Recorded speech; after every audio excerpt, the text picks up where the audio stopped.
Acara penyerahan salinan keputusan Menteri Pendidikan, Kebudayaan, Riset dan Teknologi Republik Indonesia tentang izin perubahan bentuk Sekolah Tinggi Ilmu Kesehatan Widya Nusantara Palu menjadi Universitas Widya Nusantara dan pelantikan Rektor Universitas Widya Nusantara di Kota Palu, Provinsi Sulawesi Tengah segera dimulai. Hadirin dimohon berdiri.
Wali Kota Palu. Yang terhormat Kepala Lembaga Layanan Pendidikan Tinggi Wilayah 16. Yang terhormat Kapolda Provinsi Sulawesi Tengah. Yang terhormat Kepala BNN Provinsi Sulawesi Tengah. Yang terhormat Ketua Yayasan Widya Nusantara. Yang terhormat Kepala Dinas Kesehatan Provinsi Sulawesi Tengah. Yang terhormat Kepala Dinas Kesehatan Kota Palu. Yang terhormat Kepala Dinas Koperasi dan UMKM Provinsi Sulawesi Tengah. Yang terhormat Kepala Dinas Koperasi dan UMKM Kota Palu. Yang terhormat Direktur Rumah Sakit Sekota Palu dan Kabupaten Sigi. Yang terhormat Kepala Puskesmas Sekota Palu dan Kabupaten Sigi.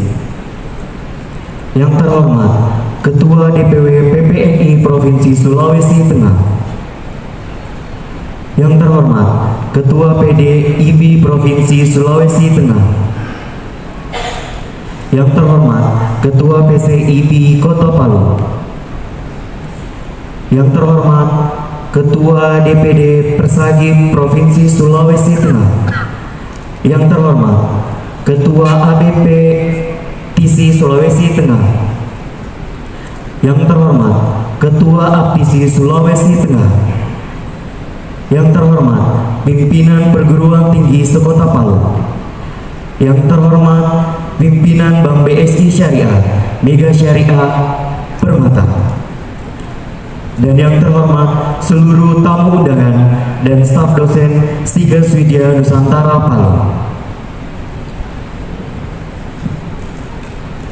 Dengan mengucapkan Bismillahirrahmanirrahim, acara penyerahan salinan keputusan Menteri Pendidikan Kebudayaan dan Riset Teknologi Republik Indonesia tentang izin perubahan bentuk Sekolah Tinggi Ilmu Kesehatan Widya Nusantara Palu menjadi Universitas Widya Nusantara dan pelantikan Rektor Universitas Widya Nusantara di Kota Palu, Provinsi Sulawesi Tengah kita buka dengan resmi.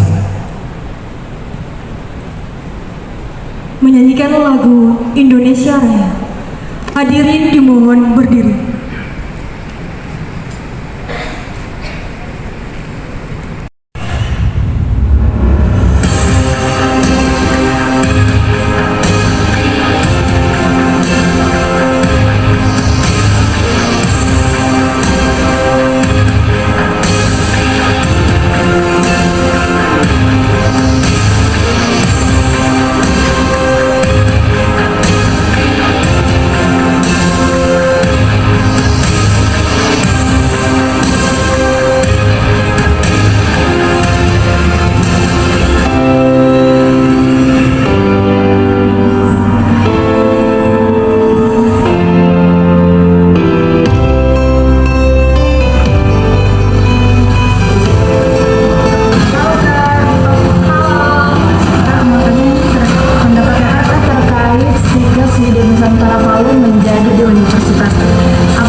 Untuk harapan kedepannya mungkin dengan adanya perubahan ini kita sebagai mahasiswa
tuntutan dari kami agar kampus ini selalu update atau selalu berkembang. Kemudian dari itu juga tentunya memang ini suatu usaha yang betul-betul berjuang untuk mencapai hasil yang sebagaimana nanti akan diadakan penyerahan SK Stikes Widya Nusantara menjadi universitas. Dan harapan kita adalah tentunya dengan beradanya atau dengan berubahnya Universitas Stikes Widya Nusantara itu menjadi idola dari masyarakat untuk Sulawesi Tengah, di mana tujuan dari perubahan itu adalah bagaimana memenuhi kriteria-kriteria pendidikan atau perguruan tinggi untuk bisa sejajar dengan perguruan tinggi yang lainnya, khususnya kita bisa bersaing dengan tingkat di Jawa. Nah, dengan demikian berarti harapan kita kampus ini menjadi kecintaan atau harapan dari masyarakat di Sulawesi Tengah, dan menjadi kampus ini menjadi kampus yang besar. Inilah harapan kita, dan tentunya kalau ini sudah dicintai, maka putra-putri yang ada di Sulawesi Tengah dapat kuliah di sini menambah ilmu. Dengan demikian, maka putra-putri yang ada di sini dapat terpenuhi apa yang menjadi cita-cita mereka untuk menjadi penggerak roda pembangunan di Indonesia, khususnya di Kota Palu. Terima kasih. Baik, terima kasih Bapak.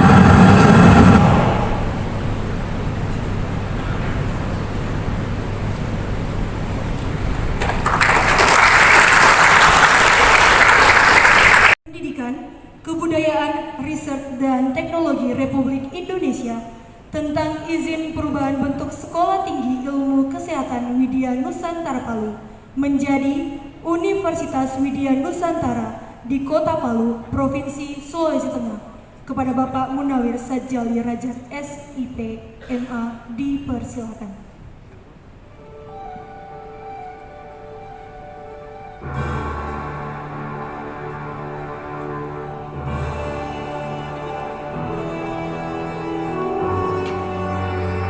Stikes Ilmu Kesehatan Widya Nusantara Palu di Kota Palu menjadi Universitas Widya Nusantara di Kota Palu, Provinsi Sulawesi Tengah. Menteri Pendidikan, Kebudayaan, Riset dan Teknologi Republik Indonesia menimbang dan seterusnya, mengingat dan seterusnya, memutuskan, menetapkan Keputusan Menteri Pendidikan, Kebudayaan, Riset dan Teknologi tentang izin perubahan bentuk Sekolah Tinggi Ilmu Kesehatan Widya Nusantara Palu di Kota Palu menjadi Universitas Widya Nusantara di Kota Palu, Provinsi Sulawesi Tengah yang diselenggarakan oleh Yayasan Widya Nusantara Palu. Kesatu, memberikan izin perubahan bentuk Sekolah Tinggi Ilmu Kesehatan Widya Nusantara Palu di Kota Palu menjadi Universitas Widya Nusantara di Kota Palu yang diselenggarakan oleh Yayasan Widya Nusantara Palu di Kota Palu sesuai dengan Akta Nomor 04 tanggal 17 Maret 2008 yang dibuat oleh Notaris Siti Hasrida Rashid SH dan telah disahkan dengan Keputusan Menteri Hukum dan HAM Nomor AHU 3415AH 0102 tahun 2008 tanggal 4 Agustus 2008. Kedua, Universitas Widya Nusantara di Kota Palu, Provinsi Sulawesi Tengah sebagaimana dimaksud dalam diktum ke-1 menyelenggarakan program studi A. Profesi Nurse program profesi, B. Gizi program sarjana, C. Ilmu keperawatan program sarjana, D. Kebidanan program Diploma 3, E. Administrasi Kesehatan program sarjana, F. Bisnis Digital program sarjana, G. Manajemen Retail program sarjana. Ketiga dan seterusnya, keempat dan seterusnya. Kelima, Universitas Widya Nusantara sebagaimana dimaksud dalam diktum ke-1 wajib memenuhi standar nasional pendidikan tinggi sesuai dengan ketentuan peraturan perundang-undangan dan melaksanakan sistem penjaminan mutu internal yang hasilnya diajukan kepada BNPT atau lembaga akreditasi lainnya yang ditetapkan sesuai dengan ketentuan perundang-undangan. C. Dan melaporkan hasil penyelenggaraan prodi sebagaimana dimaksud dalam diktum kedua paling lambat 1 bulan setiap akhir setelah semester kepada Menteri. Ke-6 dan seterusnya, ke-7 dan seterusnya, ke-8 dan seterusnya, ke-9. Keputusan Menteri ini berlaku pada tanggal ditetapkan di Jakarta pada tanggal 20 Juli 2022 atas nama Menteri Pendidikan, Kebudayaan, Riset dan Teknologi, PLT Direktur Jenderal Pendidikan Tinggi, Riset dan Teknologi, tertanda Nizam. Demikian Bapak Ibu, SK Menteri Pendidikan dan Kebudayaan yang menandai berubah bentuknya Stikes Widya Nusantara Palu menjadi Universitas Widya Nusantara Palu. Terima kasih. Assalamualaikum warahmatullahi wabarakatuh.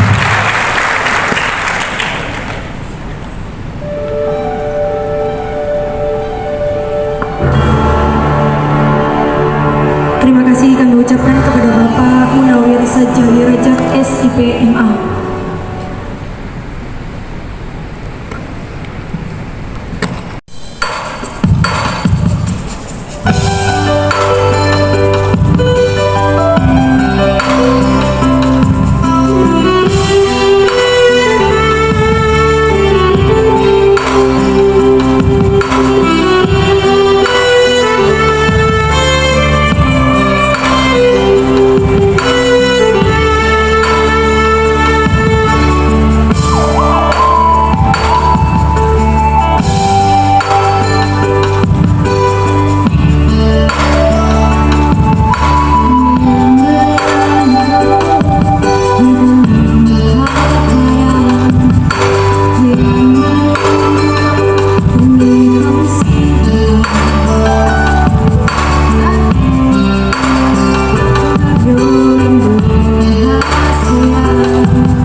salinan keputusan Menteri Pendidikan, Kebudayaan, Riset dan Teknologi Republik Indonesia tentang izin perubahan bentuk Sekolah Tinggi Ilmu Kesehatan Widya Nusantara Palu menjadi Universitas Widya Nusantara di Kota Palu, Provinsi Sulawesi Tengah. Kepada Kepala Lembaga Layanan Pendidikan Tinggi Wilayah 16 dan Ketua Yayasan Widya Nusantara, Bapak Munawir Zazali Razak, SIP MA, dan Ibu Widyawati L. Sitomorang, MSc, dipersilakan. Oleh Ketua Yayasan Widya Nusantara, didampingi oleh rohaniawan dan saksi yang diwakili oleh Ketua Aptisi Sulawesi Tengah, kepada Bapak Dr. Tigor H. Situmorang, MH.MKes, Ibu Widyawati L. Situmorang, MSc, Bapak Kaleb Toki S. Sos, MSI, dan Profesor Dr. H. Razidra SE, ME, dipersilakan. Aduh, Mas. Bendera dari sebelah sana. Dari sana bisa. Ya, iya dari sana. Benderanya. Apalagi kita orang yang dari balik. Oke.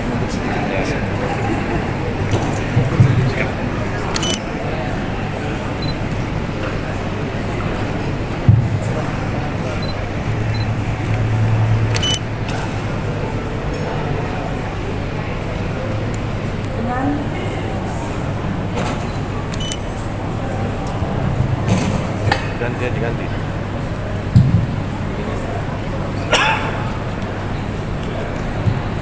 Dengan memanjatkan puji syukur kehadiran Tuhan yang Maha Esa atas segala taufik dan hidayahnya, maka pada hari ini, Kamis, tanggal 4 bulan Agustus tahun 2022, saya Ketua Yayasan Widya Nusantara Palu dengan resmi melantik Bapak Dr. Tigor H. Situmorang, MH.MKes, sebagai Rektor Universitas Widya Nusantara. Saya percaya bahwa saudara akan melaksanakan tugas ini dengan sebaik-baiknya, sesuai dengan tanggung jawab yang diberikan. Semoga Tuhan Yang Maha Esa membawa tuntunan bimbingan kepada saudara dan kita sekalian dalam melaksanakan tugas ini.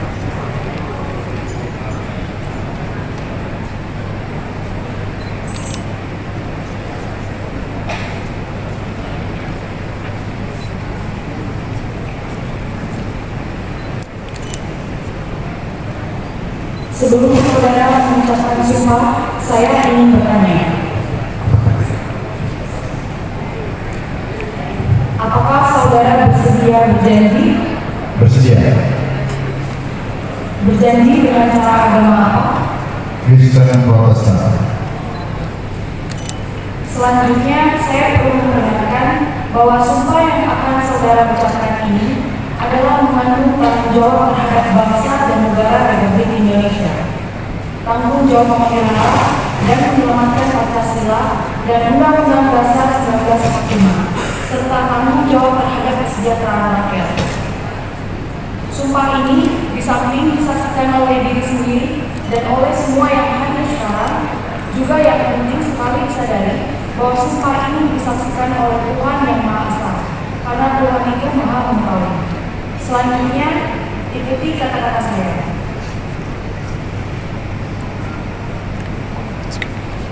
Demi Tuhan saya berjanji. Demi Tuhan saya berjanji Bahwa saya akan memenuhi kewajiban saya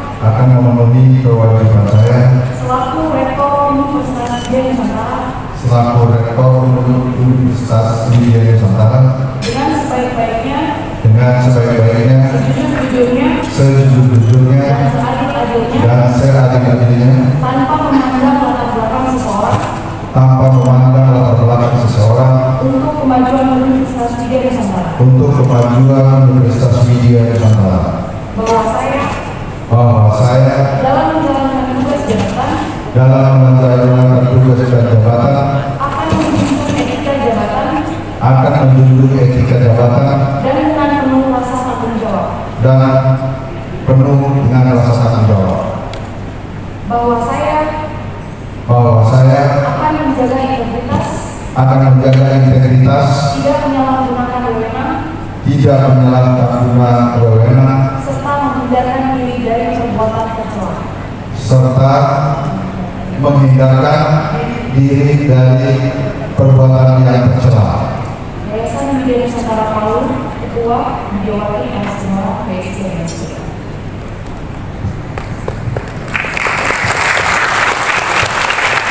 Kepada pengambilan sumpah yang dilanjutkan dan pengukuhan sumpah oleh Rohanion.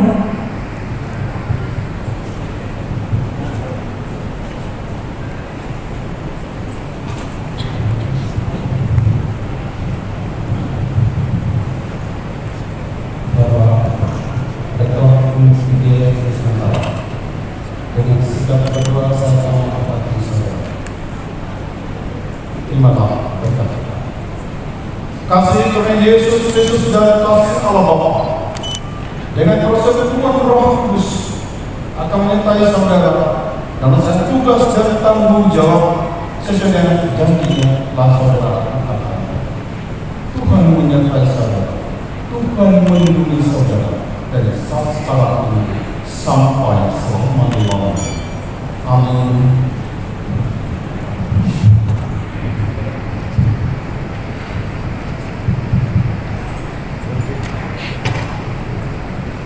Selanjutnya yaitu penandatanganan berita acara penyumpahan Rektor Universitas. Salam sejahtera bagi kita semua. Shalom, Om Swastiastu, Namo Buddhaya, salam kebajikan, tabe. Kepada yang terhormat Gubernur Provinsi Sulawesi Tengah atau yang mewakili, kepada yang terhormat Wali Kota Palu,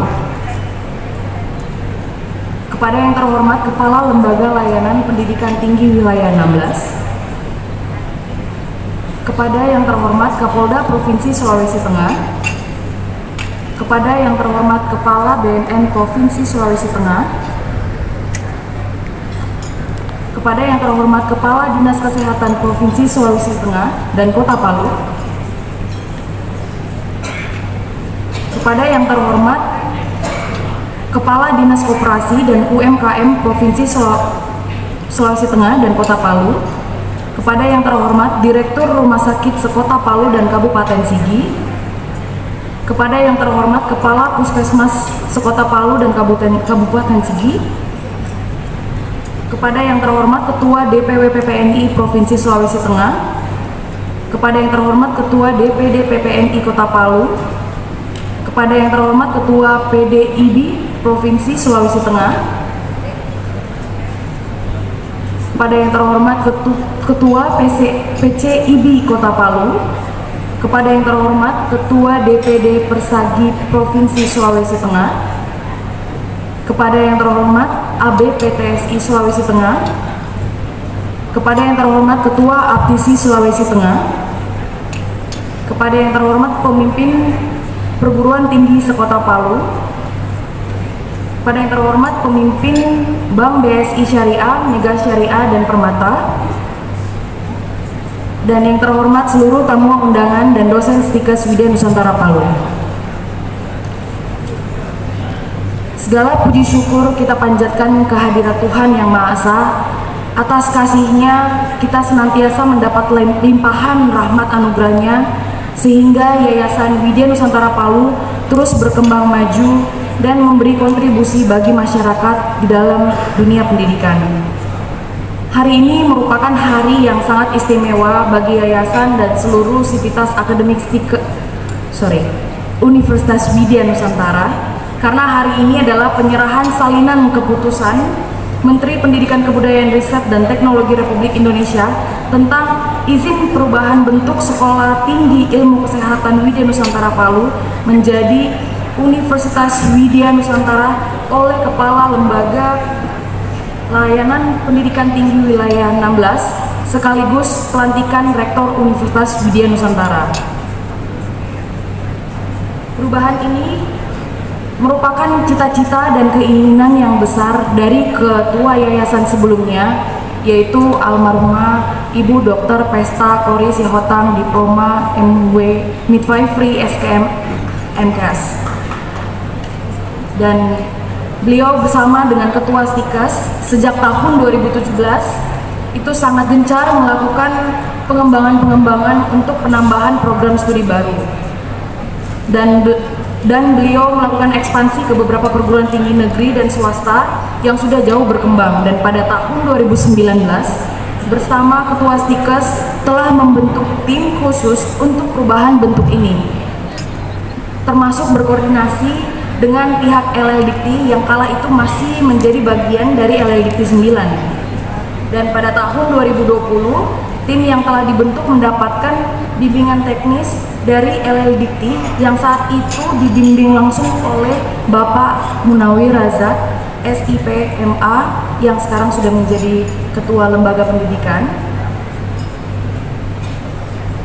Dan keseriusan almarhumah Ibu Kori dalam mengembangkan kampus ini itu tidak cukup sampai di situ. Namun kesiapan lahan dan sarana penunjang menjadi fokus utama yang dipersiapkan oleh yayasan dalam perubahan bentuk menjadi universitas. Untuk itu marilah kita sejenak memohon kesediaan Bapak Ibu undangan untuk memberikan seuntaian doa kepada almarhumah agar almarhumah tenang di sisi Sang Pencipta. Berdoa dimulai.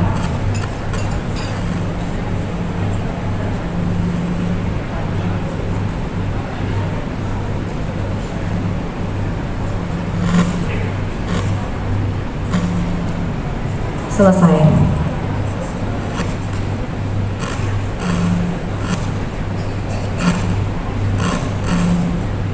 Para hadirin dan tamu undangan yang saya hormati, berubahnya bentuk perguruan tinggi menjadi universitas tentu saja memberikan tantangan tersendiri bagi yayasan sebagai penyelenggara, terlebih bagi saya yang masih banyak belajar. Karena adanya perubahan bentuk ini juga berdampak pada peningkatan grade kampus secara kualitas di tengah era digitalisasi saat ini. Era digitalisasi memiliki pengaruh yang sangat masif terhadap pola interaksi antara manusia. Hingga saat ini, era digitalisasi berlangsung sangat cepat sehingga kadang manusia tidak sempat untuk beradaptasi dengan kemajuan tersebut. Oleh sebab itu, pemasaran digital dan digital marketing kian menjadi hal yang paling penting bagi banyak orang, khususnya di kalangan anak muda. Bahkan saat ini kita tidak jarang menemukan anak muda di Indonesia yang menjadikan digital marketing sebagai aktivitas untuk menunjang pengembangan bisnis ataupun karir mereka. Hal inilah yang mendasari yayasan untuk membuka program studi bisnis digital dan manajemen retail. Sekarang ini Universitas Widya Nusantara telah memiliki 7 prodi. Yang pertama itu S1 Keperawatan, D3 Kebidanan, S1 Gizi, Profesi Nurse, Bisnis Digital, Manajemen Retail, dan Administrasi Kesehatan. Sebagai lembaga pendidikan, Yayasan Widya Nusantara Palu menunjukkan komitmen secara terus-menerus untuk menjadi yang terbaik dalam memberikan kualitas pendidikan yang relevan dengan kebutuhan kerja. Oleh karena itu, kami sangat membutuhkan banyak masukan dari stakeholder kami. Yayasan mendukung Universitas Widya Nusantara untuk terus melakukan upaya optimal agar mahasiswa dapat menjalankan proses belajar mengajar terbaik di Universitas Widya Nusantara.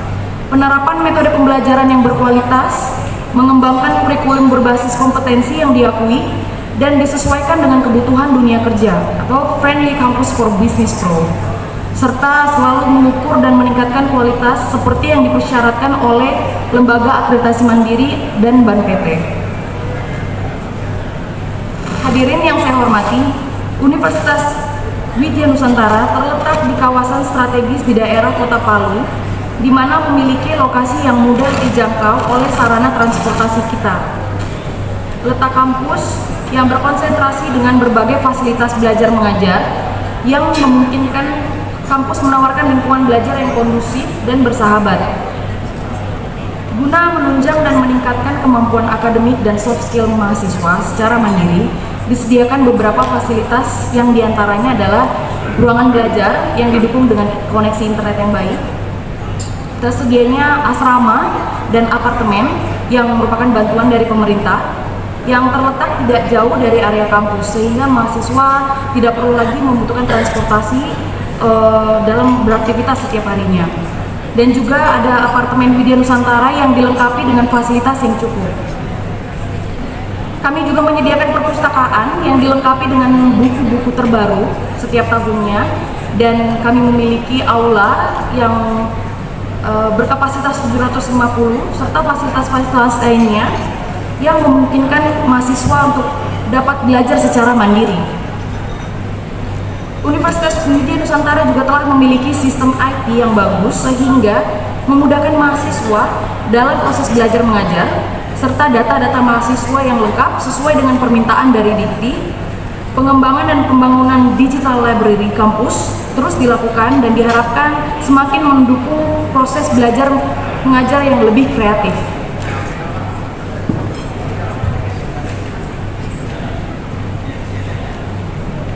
Yayasan Widya Nusantara Palu selaku badan penyelenggara selalu mendorong Universitas Widya Nusantara agar terus konsisten di garis depan bersama perguruan tinggi lainnya dalam membuka kesempatan lapangan pekerjaan baik di dalam negeri maupun di luar negeri, dengan beberapa alumni yang sudah bekerja di luar negeri, diantaranya ada Arab Saudi, Jepang, Taiwan, dan Jerman. Hadirin yang saya hormati, sebagai penutup, saya menyampaikan terima kasih saya yang setulus-tulusnya kepada tim perubahan bentuk dan seluruh sivitas akademik Universitas Widya Nusantara atas dedikasinya dalam melakukan perubahan ini. Dan penghargaan juga saya berikan kepada almarhumah Ibu Dr. Pesta Korisi Hotang, Diploma Midwifery SKM MKes, selaku pahlawan yang sudah mengangkat Universitas Widya Nusantara menjadi dikenal banyak orang.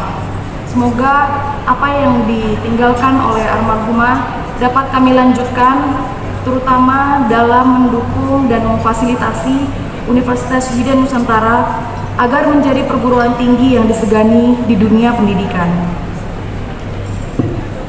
Sekian, wassalamualaikum warahmatullahi wabarakatuh.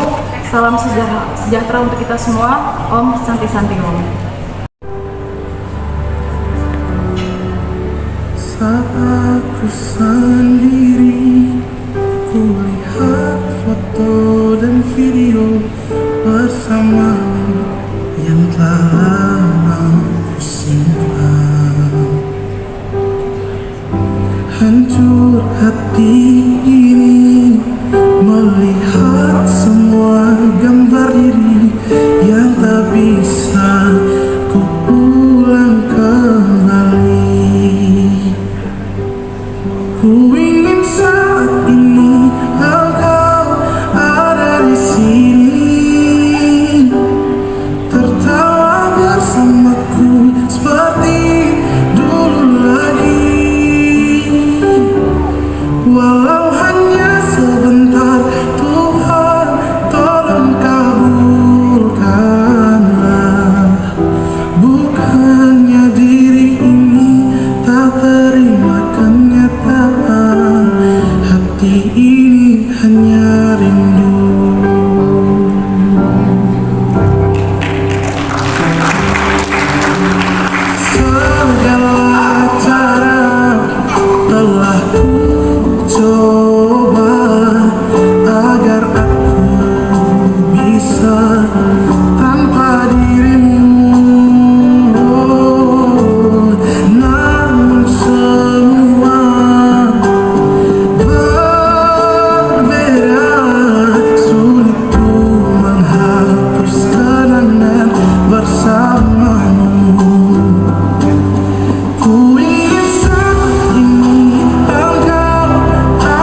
Baik,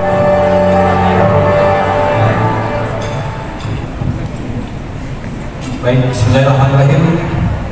Assalamualaikum warahmatullahi wabarakatuh. Selamat siang, Bapak Ibu, salam sejahtera untuk kita semua. Om Swastiastu, Namo Buddhaya, salam kebajikan. Yang saya hormati Bapak Gubernur Sulawesi Tengah, yang diwakili oleh Bapak Kepala Dinas Kesehatan Provinsi. Yang saya hormati Bapak Kapolda Sulteng atau yang mewakili, yang saya hormati Kepala BNN Provinsi Sulteng, yang saya hormati para pejabat daerah Forkopimda. Tadi saya dengar ada beberapa kepala dinas yang hadir. Mohon maaf tanpa saya mengurangi rasa hormat kami, tidak akan sebutkan yang persatu. Yang saya hormati Ketua Yayasan Ibu Widya, yang saya hormati Pak Rektor Universitas Widya Nusantara yang pertama, Bapak Dr. Igor Sitomorang,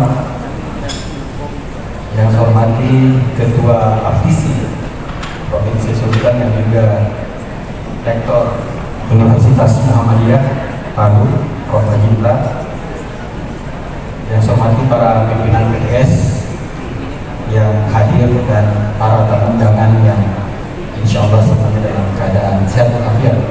Mohon maaf bila dapat saya sebutkan namanya satu persatu tanpa mengurangi rasa hormat saya.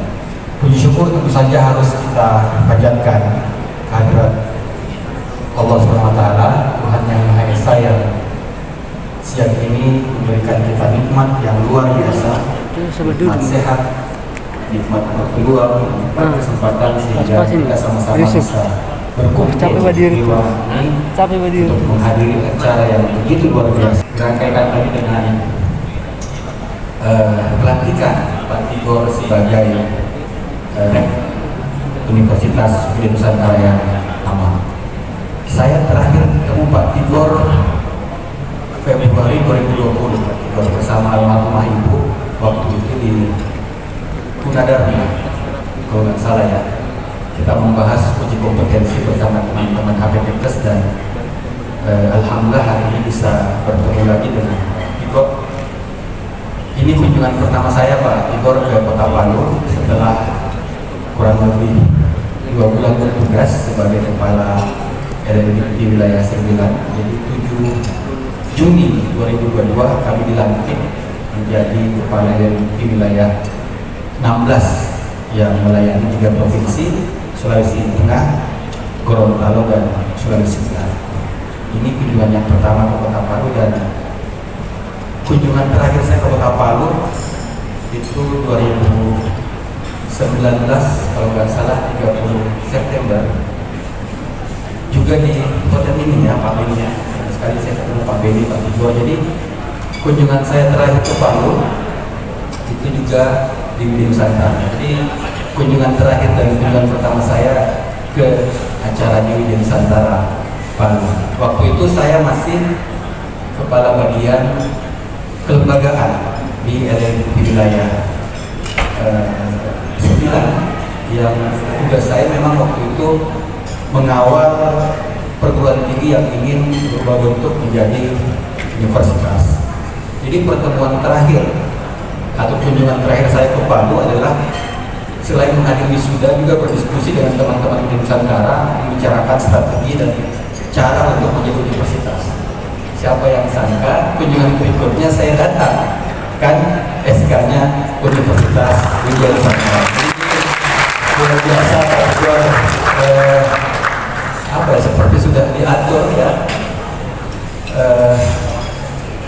Ini luar biasa, dan selamat Pak Tigor atas pencapaian ini. Ini luar biasa perjuangan Bapak Ibu. Saya ikut soalnya ikut memberikan BIMTEK sekali, pernah lewat juga lewat Zoom 1 kali ya, dan ini memang luar biasa karena sudah menjadi universitas. Sekarang mungkin orang bertanya, apa sih Pak bedanya, kenapa mesti naik jadi universitas? Di Undang-Undang 12 atau yang terbaru mungkin di Permen 7 2020 sebenarnya universitas dan itu relatif mirip. Kenapa? Karena mereka sama-sama perguruan tinggi akademik, sama-sama bisa menyelenggarakan program diploma, program sarjana, profesi, spesialis, subspesialis, magister, bahkan dokter. Jadi STIKES pun bisa buka S2, buka S3. Cuman perbedaannya Bapak Ibu, kalau STIKES itu memang atau sekolah tinggi hanya terbatas pada satu rumput ilmu.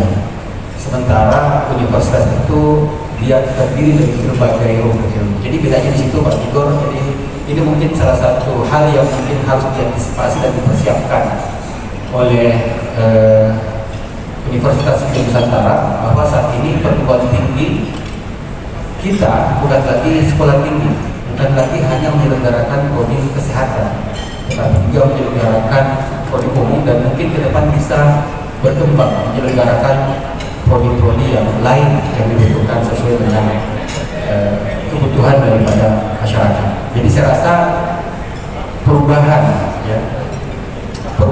bentuk ini dari STIKES menjadi universitas harus dimanfaatkan oleh yayasan dan rektorat untuk mengawal proses transformasi secara besar-besaran. Karena memang sekarang Bapak Ibu, perguruan tinggi dituntut untuk melakukan transformasi ya, di tengah perubahan zaman yang luar biasa, disrupsi teknologi, revolusi industri 4.0, kemudian ada yang namanya pandemi COVID-19, sehingga kemudian perguruan tinggi tidak akan maju kalau cuma berada di zona nyamannya, tidak akan maju kalau tidak melakukan terobosan-terobosan, tidak meninggalkan kebiasaan-kebiasaan lama. Jadi jadikan Pak Tibor momentum perubahan bentuk ini untuk bertransformasi. Nah tentu saja Bapak Ibu, untuk menjadi perguruan tinggi yang bertransformasi itu butuh yang namanya tata kelola yang sehat.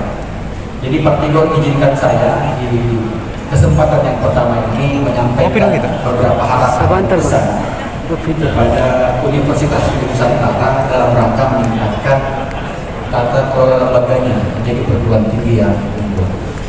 Yang pertama Pak Rektor, dan tentu saja senat akademik ini idealnya tidak dijabat juga oleh rektor, karena senat akademik fungsinya melakukan pengawasan. Jadi tidak lazim kalau ketua DPR juga merangkap presiden. Jadi nanti Pak Rektor butuh didampingi oleh senat akademik universitas yang kuat supaya kemudian tata kelola universitas ini bisa menjadi lebih baik. Yang ketiga, gunakan prinsip-prinsip efektif dan efisien. Tadi saya berbicara diskusi dengan Pak Beni, ya, saya sampaikan bahwa tidak ada keharusan sebuah universitas itu memiliki fakultas. Jadi saya mohon maaf kalau sini ada jawab dekan, bukan berarti saya ingin menghambat karir teman-teman. Tapi mungkin untuk di awal ini, ya, semua masih bisa dikendalikan oleh Pak Rektor. Belum butuh struktur yang namanya fakultas atau dekan. Jadi kalau memang belum dibutuhkan, tidak ada larangan dan tidak ada keharusan memang perguruan tinggi universitas memiliki dekan. Karena itu hanya diatur oleh internal perguruan tinggi melalui statuta. Jadi ini yang kami harapkan Pak Rektor tentu saja di awal statuta perguruan tinggi harus segera dibentuk ya, dokumen-dokumen SPM dan lain-lain harus segera disiapkan. Tentu saja terkait akuntabilitas juga perlu diperkuat melalui dokumen-dokumen seperti rencana induk pengembangan Renstra dan RKT. Ini kami sangat teknis menjelaskan supaya mumpung Bapak di awal menjadi rektor yang pertama, gunakan momentum ini untuk betul-betul merapikan tata kelola Universitas Nusantara. Kemudian tentu saja Pak Tigor selama ini sudah membangun budaya mutu yang baik. Kita lanjutkan Pak budaya mutu yang kita bangun dan hindari pelanggaran-pelanggaran yang bisa saja terjadi. Jadi itu saja saran kami. Pak Tigor sangat sederhana, lebih kepada penguatan tata kelola. Dan kita berharap karena tadi ada prodi baru yang diserahkan atau diberikan oleh kementerian, kita berharap Universitas Nusantara bisa segera membuka ya, kesempatan kepada mahasiswa kita untuk bisa mendaftar di prodi baru.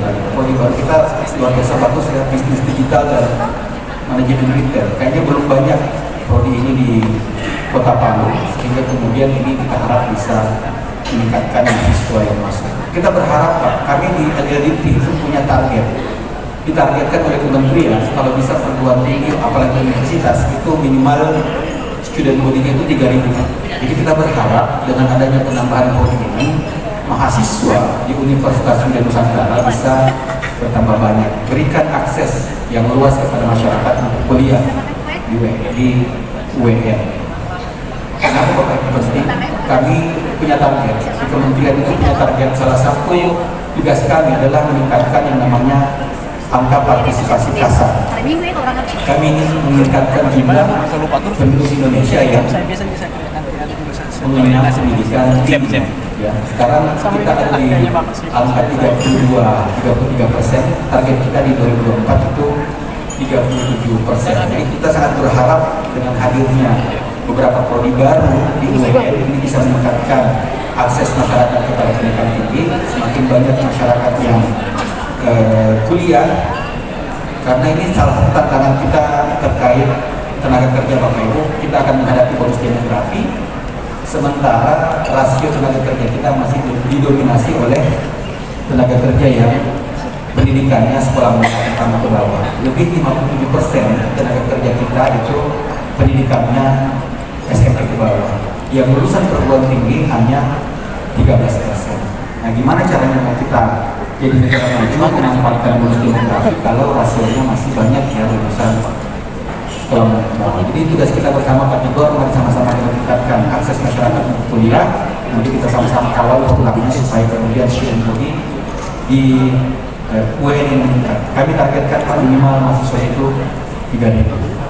Tapi tentu saja Bapak Ibu, ini satu PR tadi. PR tadi meningkatkan jumlah mahasiswa, tapi PR yang sesungguhnya, apalagi ini Pak Tigor sudah punya 2 prodi, prodi bisnis digital dan manajemen retail, yang betul-betul prodi kekinian, adalah memastikan bahwa alumni-alumni kita nanti itu kemudian tidak menjadi pengangguran.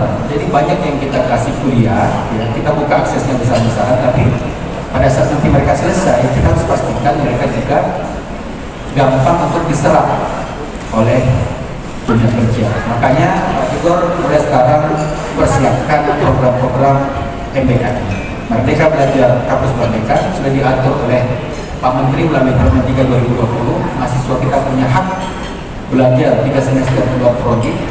Pak Tigor punya kewajiban minimal 20 SKS itu mahasiswa ambil di luar kampus, baik itu melalui kegiatan magang, studi independen, ya, kewirausahaan, pertukaran pelajar, mengajar di desa, mengajar di sekolah, ya, penelitian bersama, itu semua harus difasilitasi. Dan kami di kementerian juga punya program flagship yang bisa memfasilitasi hal tersebut. Jadi ini bisa kita kolaborasikan Pak Rektor. Intinya tentu saja kita berharap, ya, salah satu penyebab tingginya pengangguran itu karena tidak terjadi match antara industri dunia usaha dan dunia kerja dengan kampus. Oleh karena itu, salah satu tugas Pak Tigor juga ke depan adalah membangun sinergi dan kolaborasi antara UIN dengan industri, dengan dunia usaha dan dunia kerja, bahkan dengan pemerintah daerah. Karena Pemda juga Pak itu merupakan mitra strategis. Bahkan kita punya pendanaan namanya matching fund, itu bisa memberikan dana pendamping untuk kerjasama yang dijalin dengan Pemda, ya, bisa sampai 3 kali lipat lebih banyak daripada dana yang disiapkan oleh APBD. Jadi sangat banyak skema dari kementerian. Pak Tigor tentu saja ini tantangan ke depan. Bagaimana kemudian Pak Tigor menakodai Universitas Nusantara untuk menjadi perguruan tinggi yang unggul. Dan tentu saja yang terakhir yang tidak kalah penting untuk pengembangan kampus ini ke depan adalah pembangunan SDM, dalam hal ini dosen. Jadi yang paling penting Pak Tigor dosen. Selain Pak Tigor tentu saja memperhatikan kesejahteraannya, tentu saja yang kedua yang harus diperhatikan adalah kualitasnya. Melalui apa? Melalui peningkatan jabatan fungsional. Yang tenaga pengajar kita dorong jadi asisten ahli, yang AA kita dorong menjadi lektor, yang lektor menjadi lektor kepala, dan yang lektor kepala kita dorong menjadi profesor. Ini PR kita Pak di provinsi ini. Untuk perguruan tinggi swasta kita baru punya 1 profesor, baru Prof. Rajindra. Ini PR kita nih. Bagaimana supaya kalau bisa dari Universitas Nusantara muncul Prof. Rajindra yang baru.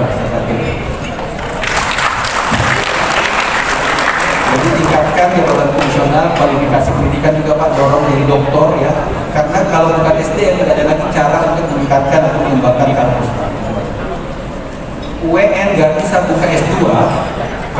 dosennya nggak ada yang doktor.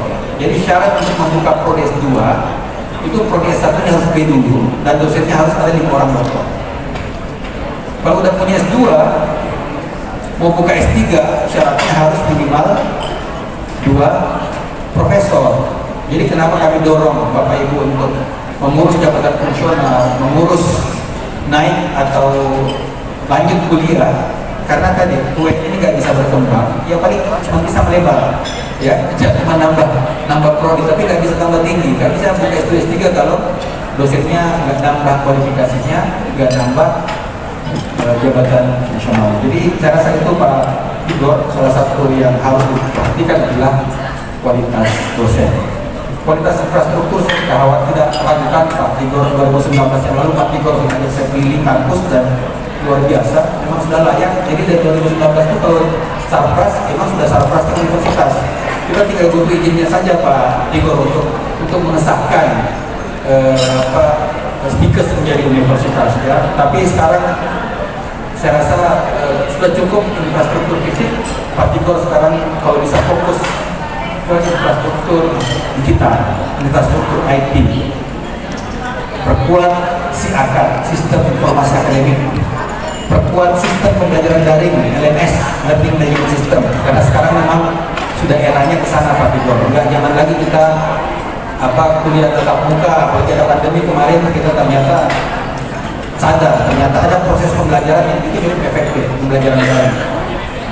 Tapi mungkin kita salah pikir Pak Igor karena menganggap pembelajaran daring itu sesederhana memindahkan kelas ke Zoom meeting. Nah, pada itu keliru Pak. Pembelajaran daring itu lebih kepada prinsip belajar mandiri, sehingga Pak Igor harus membangun LMS, Learning Management System, ya, yang bisa kemudian meningkatkan kualitas pembelajaran daring ini. WN dorong ya pembentukan jurnal online, yang salah satu target kami juga kalau misal di UIN ada jurnal yang terakreditasi masuk di Sinta, bagus-bagus lagi kalau nanti kita bisa fokus ya Pak Rektor. Intinya terakhir kami dari LDP siap untuk memberikan pelayanan, memberikan dukungan kepada Universitas di Nusantara untuk meningkatkan tentunya untuk meningkatkan kinerja. Karena memang kami LND di wilayah 16 dipecah dari wilayah 9 untuk melayani 3 provinsi dalam rangka percepatan desentralisasi pelayanan, supaya pelayanan kami kepada perguruan tinggi yang ada di Sulteng dan Gorontalo itu kemudian bisa baik. Tadi sebelum kesini kami ke Universitas Tadulako Bapak Ibu, dan kami sudah meminta komitmen dari Pak Rektor Unpad untuk membantu LND setidaknya dengan meminjamkan para ahlinya, para pakarnya untuk menjadi tim eksternal LND untuk membantu perguruan tinggi swasta yang ada di Palu, khususnya di Sulteng secara umumnya, dalam rangka peningkatan mutu dan kualitas. Itu saya rasa Pak Igor yang bisa saya sampaikan. Sekali lagi selamat Pak, saya sangat senang kita bisa ada di suasana ini, di ruangan ini, karena perjuangan yang luar biasa yang kita lakukan sejak 2019. Saya menyebut kita Pak karena saya juga merasa bagian dari proses ini, walaupun kontribusi saya kecil, tapi saya merasa bangga juga karena pernah menjadi bagian dari upaya untuk menjadi universitas. Sekali lagi selamat Pak Igor, terima kasih Bapak Ibu, dan kurang yang mau dimaafkan. Assalamualaikum warahmatullahi wabarakatuh. Bagi kita semua, Shalom, Om Swastiastu, Namo Buddhaya, salam kebajikan, tabe, tabe, tabe. Ya, hari ini saya suatu kebahagiaan juga buat saya, tapi di samping itu juga ada cerita yang betul-betul luar biasa yang saya rasakan hari ini. Dengan kehadiran bapak-bapak juga, saya bisa bercerita sedikit tentang bagaimana kami bisa berada di Kota Palu. Sebenarnya di tahun 1982 kami ini ditempatkan di Kota Makassar. Kemudian saya lama bekerja di Polda Sulsel, dan pada waktu tahun 1993 sebenarnya saya mau dipindahkan keluar dari Sulawesi Selatan ketika mengikuti pendidikan Spamen pada waktu itu. Tetapi saya menyampaikan saya tidak mau pindah, saya harus berada di Kota Makassar. Kemudian disetujui dan saya tetap berada di Kota Makassar tahun 93 itu. Dan disitulah saya mulai mengerti tentang apa kehidupan itu dan apa kerja. Dan pada waktu itu saya tadi sudah ada nyonya yang tercinta mendahului. Mulailah kami bercita-cita sebenarnya untuk membuat suatu perguruan tinggi di Sulawesi. Tetapi kami pada waktu itu belum tahu di mana tempatnya. Saya 1 tahun bekerja di Sulawesi Tenggara, yaitu di Kendari. Tetapi ke Kota Palu sebenarnya saya belum pernah saya. Pada waktu itu mulailah kami berbisik-bisik, bercerita-cerita. Saya menyampaikan kepada nyonya waktu itu, bagaimana kalau kita buka ke Palu. Terus beliau menyampaikan, kita belum pernah ke sana. Oke, kita kunjungi dulu Kota Palu. Sehingga tahun 1918 kami kunjungan ke Kota Palu, dan pada waktu itu mulailah kami melihat kunjungan melihat sebenarnya masih sepi ini, apakah bisa berkembang atau tidak, itulah pertanyaan kami. Tapi dari hasil evaluasi kami bisa, itulah semangat kami pada waktu itu.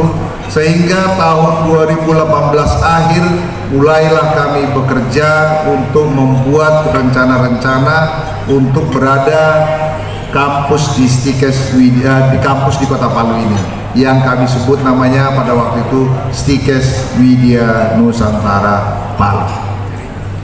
Kemudian pada waktu itu kami mengajukan permohonan ke pemerintah setempat atau beberapa pejabat-pejabat di sini.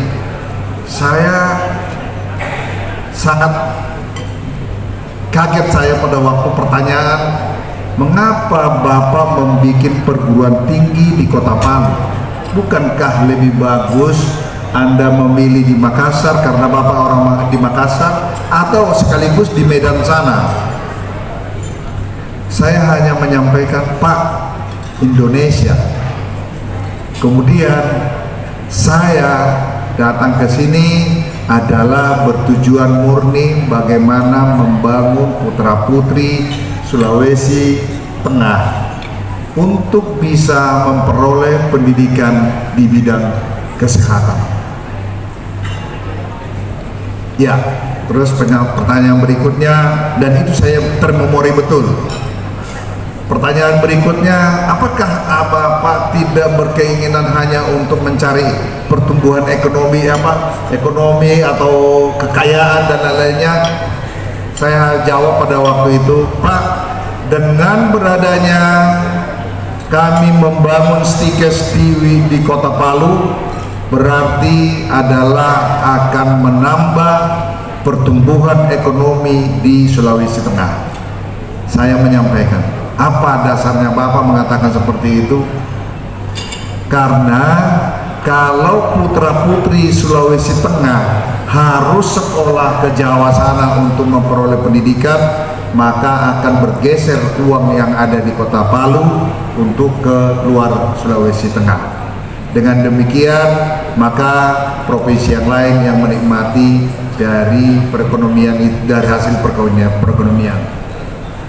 Kemudian akhirnya tahun 1918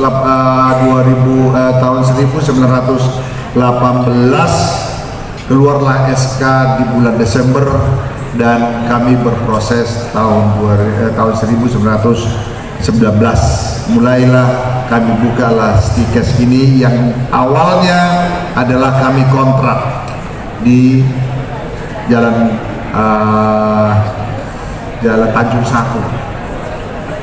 Kemudian karena tadi termemori dengan apa yang ditanyakan kembali, kami membukalah perguruan tinggi ini, kami cari lahan, itulah menjadi sekarang ini di Jalan Unpad 1, itulah Stikes Widya Nusantara Palu. Tetapi pada waktu kami beli itu masih kosong, masih belum ada apa-apa, masih rawa-rawa. Tahun 2000 kami beli itu masih kosong, masih ya banyak tanah apa, belum lah istilahnya masih sepi lah. Tetapi saya teringat setelah saya ini sudah menjadi universitas, Jalan Unpad 1 itu sudah luar biasa. Dulu harganya adalah 85.000 per meter, tetapi sekarang sudah juta per meter. Inilah pertumbuhan ekonomi yang terjadi di Kota Palu ini. Saya bisa membuktikan itu dari kejadian ini. Nah, oleh karena itu juga kami semakin semangat terus. Tahun 2000 sebagaimana tadi disampaikan oleh Pak Kalem, memang tahun 2017 almarhum sudah bercita-cita untuk untuk menjadi universitas, dan itu kami laksanakan. Itulah pembimbingan dengan Pak Kalem yang sekarang. Jadi tahun 2017 sebenarnya sudah dalam cita-cita untuk menjadi universitas, tetapi baru tahun 2022 terwujud dan berhasil menjadi universitas. Dan oleh karena itulah, sebagaimana tadi saya dilantik menjadi rektor, saya kaget juga. Oh, begini jalan cerita dari suatu peristiwa perubahan dari Stikes menjadi universitas, di mana adalah anak saya sendiri yang melantik bapaknya untuk menjadi rektor. Saya sebenarnya merinding tetapi demi semangat untuk membangun perguruan tinggi di Kota Palu, yes, itu tetap kami laksanakan. Dengan demikian, mudah-mudahan sebagaimana tadi arahan dari Pak Kalem dan teman-teman juga yang ada hadir di sini yang mengelola perguruan tinggi swasta, kami bisa sejalan semua membangun menjadi universitas yang terbaik di Sulawesi Tengah. Tentunya dukungan itu dari PTS maupun PTN untuk membangun Kota Palu atau Sulawesi Tengah menjadi kita tidak ketinggalan dengan provinsi-provinsi yang lain. Itulah menjadi cita-cita kita. Nah, oleh karena itu sehingga tahun ini kami menyekolahkan atau melanjutkan pendidikan tahun ini ada 7 orang untuk program doktor, yaitu ada 2 di IPB, 1 di ITB, 1 di Airlangga untuk program doktor, dan kemudian ada di Unpad 2 orang. Jadi seluruhnya 7 orang untuk program S3. Jadi mohon Pak Kalem dengan arahan-arahan yang Bapak bilang itu, mudah-mudahan kami tetap menjalankan program-program itu. Kemudian untuk program S2, karena memang tenaga dosen untuk sebagai di bidang kesehatan itu juga sangat sulit untuk kita bisa dapatkan saat ini, maka kami juga menyekolahkan 3 orang untuk program S2, yaitu di Semarang, itu Universitas Semarang, dan kami sudah tahun ini sudah juga mereka akan kuliah di sana. Dan ke depan juga kami akan berlomba-lomba membuat program-program itu untuk bekerja atau untuk mendapatkan tenaga-tenaga dosen yang berqualified sehingga itu bisa membangun kota Palu ini. Dan dosen yang kami gunakan ya pada Bapak Gubernur yang mewakili, dosen yang kami gunakan itu adalah putra-putri yang ada di Sulawesi Tengah dengan prinsip bahwa itulah yang membangun, dengan cara seperti itulah membangun Sulawesi Tengah ini untuk pengembangan SDM. Kemudian kami juga melaporkan bahwa mahasiswa kami, lulusan dari mahasiswa kami banyak sebenarnya diminta untuk bekerja di luar negeri, di Jepang, di Kuwait, di Arab, dan di Taiwan, bahkan di Jerman. Ada sudah beberapa yang masuk ke sana, tetapi di negara itu masih kekurangan tenaga untuk meminta kepada kami, dan bahkan bulan yang lalu ada 2 perusahaan dari Jepang langsung meminta tenaga itu ke kami, tetapi itulah putra kita, putra putri kita belum ada jiwa merantau sehingga lebih nyaman dia bersama dengan keluarga di Sulawesi Tengah ini. Nah, itu berbeda dengan di Batak sana. Kalau Batak sana begitu dijelaskan ini langsung dia lari. Kalau di sini tunggu dulu, nanti kutanya dulu orang tua. Itu bedanya dari Sumatera dengan di sini. Tetapi kami selalu memacu mereka untuk bisa bekerja di sana. Kenapa kita harus paksakan mereka kerja di sana? Karena apa? Gajinya 20 juta per bulan dan disediain tempat. Kemudian disediakan tempat, Anda mau 1 tahun, mau 2 tahun, 3 tahun, boleh. Itu penyampaiannya. Dan kalau kami hitung, dia 5 juta bisa habiskan di sana dan 15 juta bisa dikirim ke orang tua atau keluarga, maka akan menambah pertumbuhan ekonomi di Kota Palu ini. Inilah sasaran-sasaran yang kami lakukan ke depan. Dan itu ada beberapa yang sudah bekerja di sana dan kami memonitor, baru 2 tahun di sana dia sudah bisa beli rumah di Kota Palu. Ya, jadi begitu dia ditempatkan di sana, dia bisa beli rumah di Kota Palu. Berarti ekonominya atau keuangannya mencukupi untuk memperoleh hal seperti itu.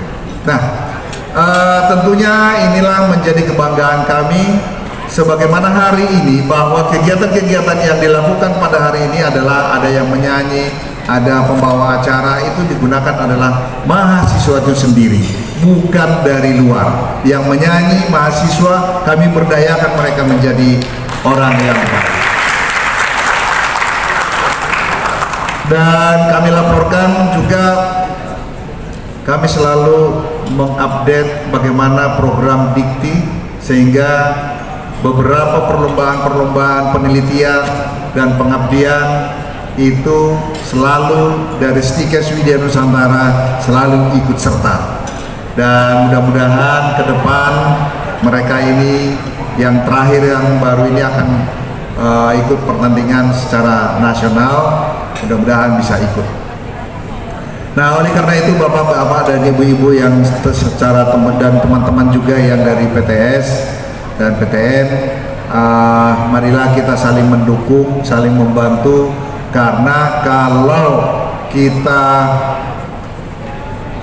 ego kita yang muncul, maka kita lambat untuk berkembang. Tetapi apabila kita sama-sama membangun, oleh karena itu tadi Pak Rajendra, Prof, kita PTS dengan APTISI dengan ABPTSI, kita harus kuat, kita harus bisa sama-sama menggandeng perguruan tinggi ini bisa menjadi perguruan tinggi yang disegani di beberapa tempat. Inilah harapan kami, dan sekali lagi kami menyampaikan terima kasih banyak atas kehadirannya pada kesempatan ini. Dan kalau ada acara kami ini yang kurang berkenan atau kurang pas, dan mohon dimaafkan. Itulah kemampuan kami sementara, mudah-mudahan ke depan lebih bagus lagi. Dan sekian, terima kasih. Wassalamualaikum warahmatullahi wabarakatuh.